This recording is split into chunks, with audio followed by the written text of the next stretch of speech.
Okay, well, thank you for meeting with me. First, could you kind of tell us who you are and what you do in the community besides the school board? My name is Brent Turner, and I'm a retired attorney. I retired back in 2012. I practiced for about 30 years here locally. Other things I do in the community, I'm currently the president of the Virginia Wall Foundation, which is a foundation that helps education in the community. Currently the president of the Hope Haven Board, which is a sheltered workshop here in town. I just went off the board at the YMCA, and I'm going to be going off the school board here at the end of in April. I've been on the school board for 7 years. 7 years. And I've grown up here, and this is my town. This is where I live. So you mentioned the school board. Mhm. What position do you hold on the school board? And you said you've been on the school board for 7 years? Yes. And how long have you had that position? I've been the president for the last 2 years. We made a decision early when I got on. It used to be that when you were elected president, you served a 1-year term. The problem with that, Canaan, is that once you got done with the year, you just started figuring out what you were doing. And so we went to 2-year terms so that you're really more effective your second year than you were your first year. So I'm in the second year of my presidential term. I'm the president right now. Okay. But I will be done in April because I'm going off the board. But I'll Okay. serve 2 years as president. Okay, all right. What are some of the significant short-term goals, like to 10 years, and some long-term goals that you as the board have put as a priority? Well, of course, we made a big breakthrough, in my opinion, in that we were able to pass a bond issue, build a new school here north of the high school, a new pre-K through first grade facility, which was great because we haven't passed a bond issue for a new building in about 20 years. And that's tough because, as you know, the buildings we're out of now, Central School and Garrison School, were just totally decrepit. You know, they weren't very good.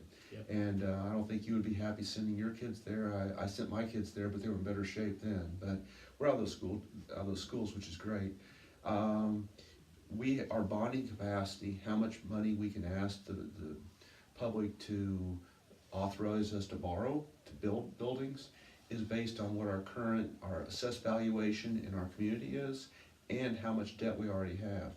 And the goal within 2025 is what the goal is that we're going to add on to the school out there and add on 2nd through 5th grade. So we got all our elementary on that at the school here. And that way we're out of Dewey School and we're out of Field School, which are schools that were built in the early 50s. And they need to be shuttered up. You know, I mean, they just outlived their usefulness.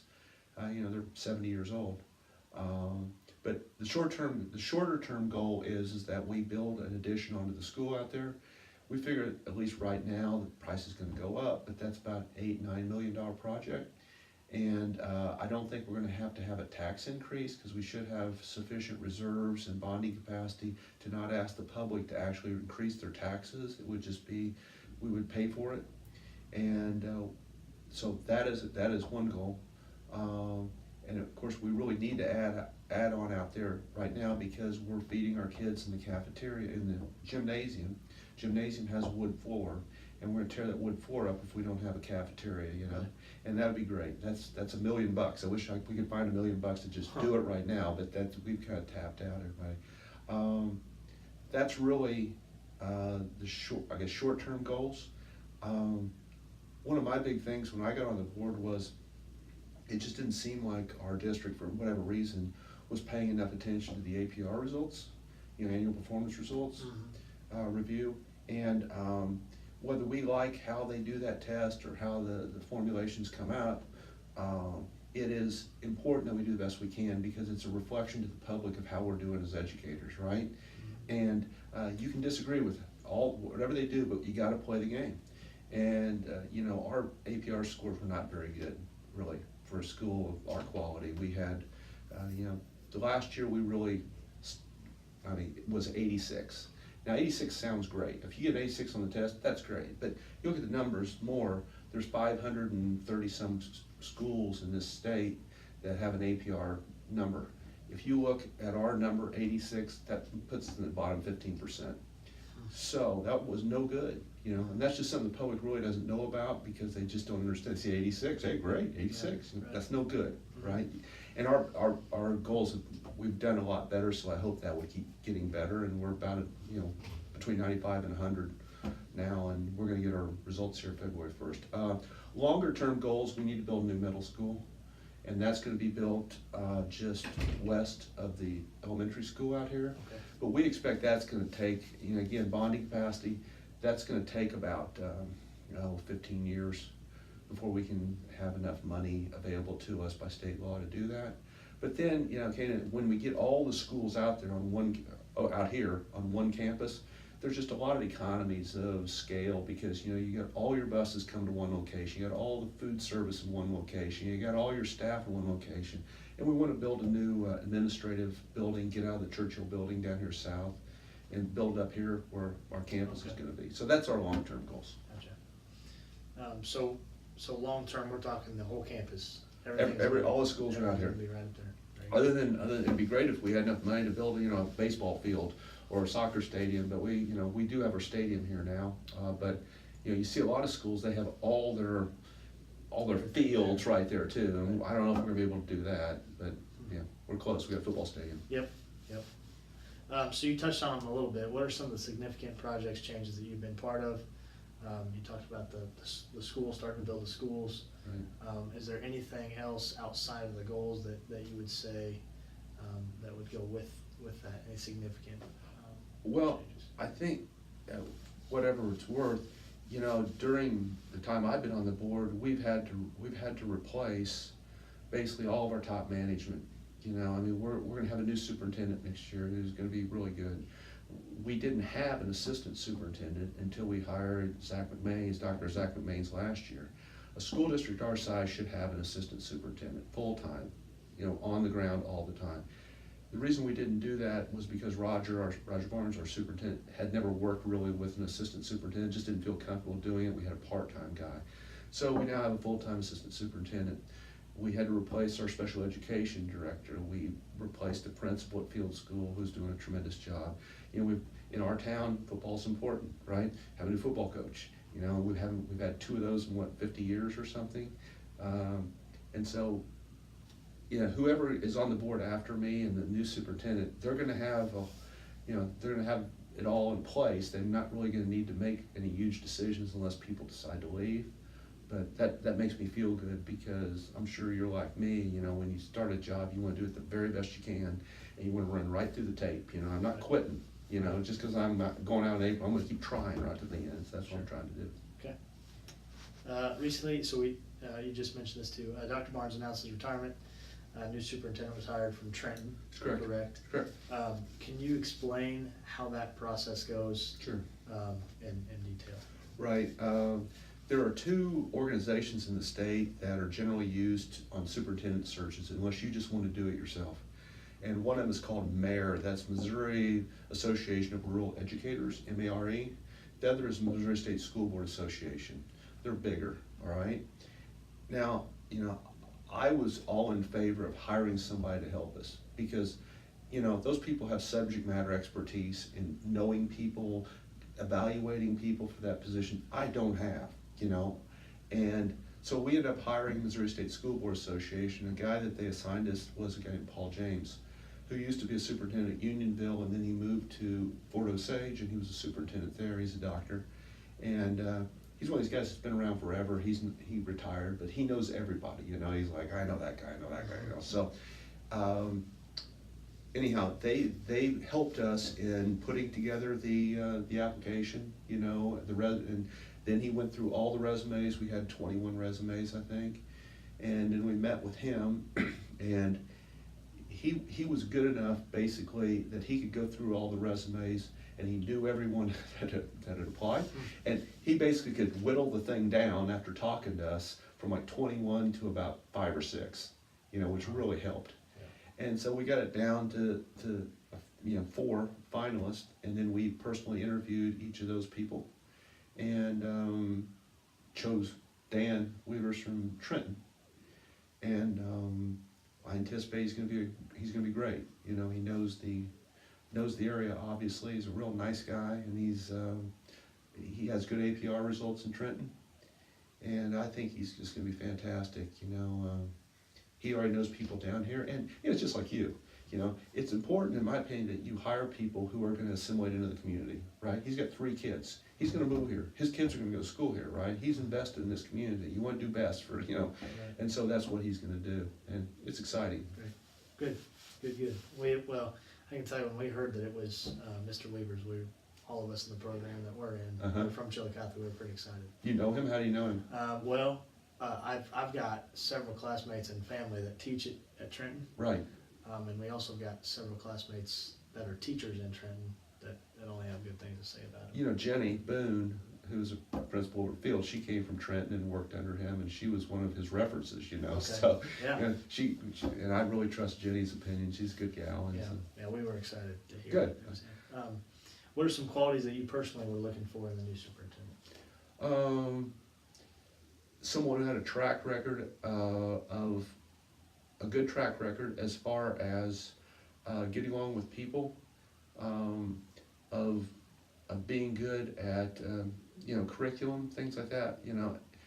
And the APR is very important to me, because that's just the face we put up to the public, and he's had good results on that.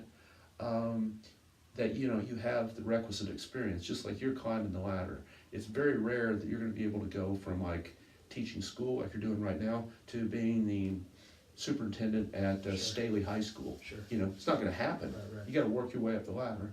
And, you know, Trenton, I love Trenton, I grew up in Trenton, they're a rival of ours, but I mean, the next step in his career is moving from Trenton to Chillicothe, bigger school district. We have the Grand River Area VOTEC, which is a bigger facility, you know.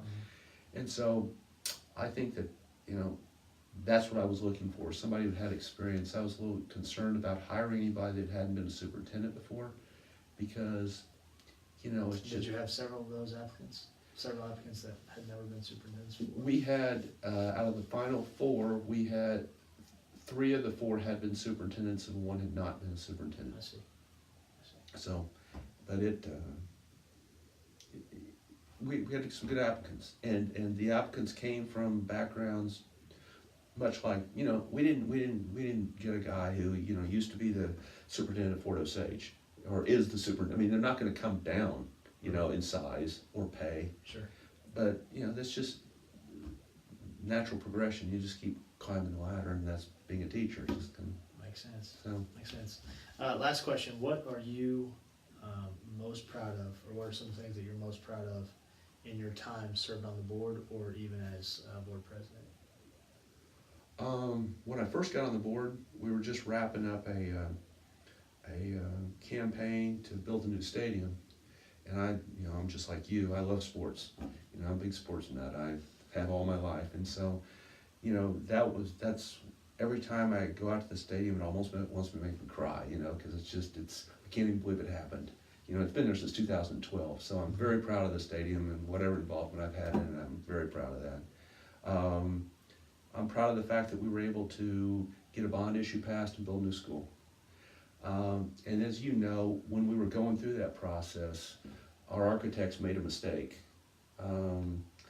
That was a significant mistake. And the mistake was that we were originally going to build a school over between the old high school, the field house, and the middle school. We're gonna build it in that gap, the elementary school. But at the last minute, some people in the community came and said, well, why don't you just build out here, which is a much better idea, you know, but they weren't ever offering that. The problem we had was we gotta get a road from the highway over to the school, and, you know, that was estimated the cost of that was gonna be $600,000. We get the bid back, it's $939,000 for that road, all right, a lot of money. So anyhow, our architects out of Kansas City, who had just all kinds of experience, screwed up in the sense that whenever they put out the bid specs, they just used the number for the land, the preparation of the land from the middle school, which was significantly lower than out here. Right. So they designed a building based on what they thought the land preparation cost would be there.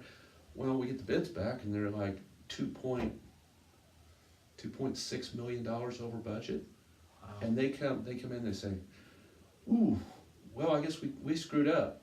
You know, we didn't transpose the proper numbers to, and so we've designed a school and we've put it out to the public and we've shown it to our voters, and they have voted based on our promise that we're gonna build this building, right? So it's not like it's bait and switch now. Either we have to wait and build the building later when we have more bonding capacity, which is really gonna upset some people because we promised them we'd build a building, or we're gonna have to reconfigure the building and make it a cheaper building, which is not fair because that isn't what the people. So anyhow, we did some what's it called, value engineering, which means we cut out some bells and whistles, and we got it down to about a $1.7 million gap to make up to get the building we were building and at the site and all this. And we were able to raise $1.7 million from private foundations here in town that made the building happen, which I was part of it, but the real thanks goes to the people who write the checks, Wow. So that's proud of that, and I'm proud of our APR scores. I'm proud that it's now emphasized. It's just not between you and me because it's on tape, but I got tired of listening to they changed the test on us. No, everybody takes the same test. They're not just giving us a test at Chillicothe. There's 530 schools that are taking the same test. So it changed for everybody, It's like you as a coach, you go out and you go, oh, this weather's awful, Well, it's awful for the other team too, Right. So we've done a better job with the APR, and I'm happy about that. And I think we got it going the right direction. So it's just nice to be able to do something to help. You think it helped, and I was so blessed. Roger Barnes has been the superintendent the whole time I've been on the board. Roger's fantastic. He's a great superintendent, and I couldn't have been luckier. My old law partner, he was on the school board. He went through 2 or 3 superintendents, or 2, I think, and it was a nightmare for him. He hated it, and so I was a little reluctant getting on the board, but I had Roger from start to finish. So he and I are retiring at the same time, more or less, and that's a blessing for me. Okay. So anyhow. Well, thank you for doing this. Sure. I appreciate it, and I know that this is going to help me go up that ladder like you were talking about. Well, I hear nothing but great things about you. I mean, every time your name comes up in discussions, it's always very favorable. Well, thank you. And we're really fortunate to have you. Well, You do a heck of a job in the Try. coaching. Thank you. And that's what they always say is the only thing you can control is your effort, your attitude, right? Yep, that's right. And so it sounds like to me you're doing a good job, and we thank you. Well, thank you. No Thank you problem. very much. Thank you. Appreciate it. Hope it helps. It will. It definitely will.